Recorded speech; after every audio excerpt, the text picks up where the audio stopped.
All of us will remember the 2002 fire season. Years of drought, record temperatures, plenty of fuel. At times it seemed all of America was burning. I'm Walter Cronkite. I'd like you to hear something. Electricity's out in the entire town, and I may have the only working generator. QSL loud and clear. Do you have any priority messages? They're just two average guys who saw the need and volunteered. All other stations, please stand by. They're radio hams, amateurs, giving of their own time and spending their own money, trying to help out when and where America needs it most. Not just at wildfires, but at earthquakes, hurricanes, tornadoes. Just one tornado now, the other one died. At floods, at any disaster. Hams belonging to amateur radio's emergency groups were called out on September 11th when America came under attack. Cell phone and landline circuits were jammed and virtually useless, but dozens of radio amateurs helped the police and fire departments and other emergency services maintain communications in New York, Pennsylvania, and Washington, D.C. Their country asked, and they responded without reservation.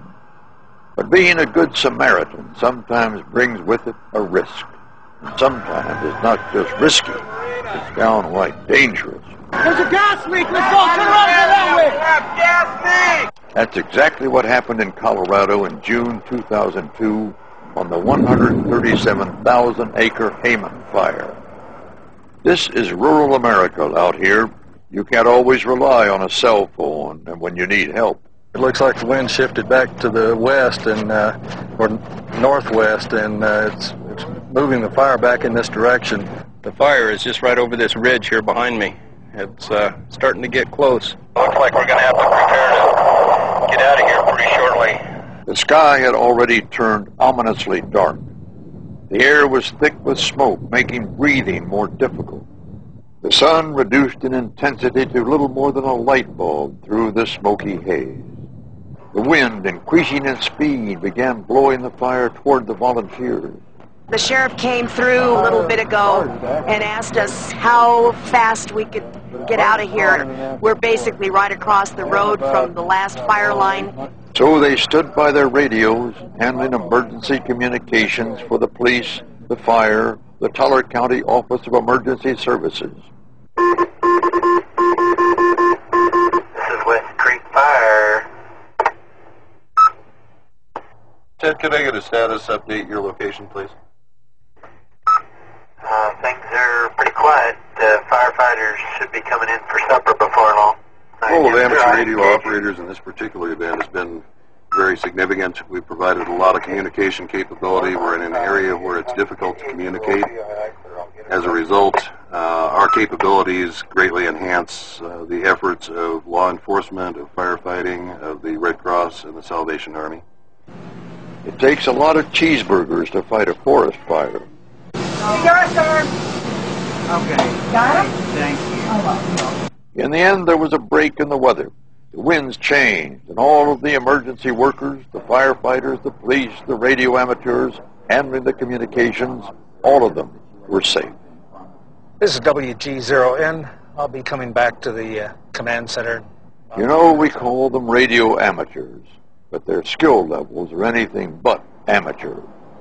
These are people who in any other realm would be called professionals. They're the people who know how to put the pieces together, know how to build the networks, know how to get information from one place to another when every other system has failed. I don't think that's amateur.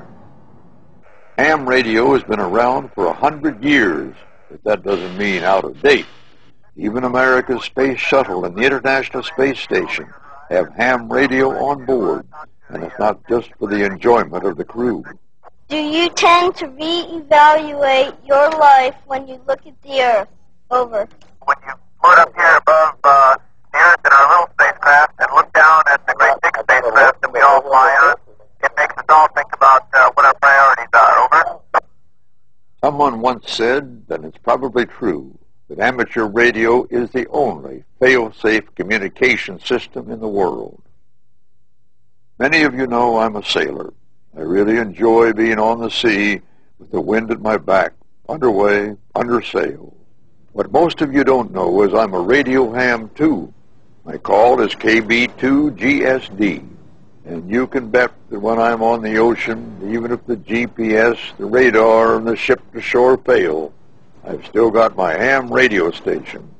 It really is the best backup communication system in the world. And that's the way it is.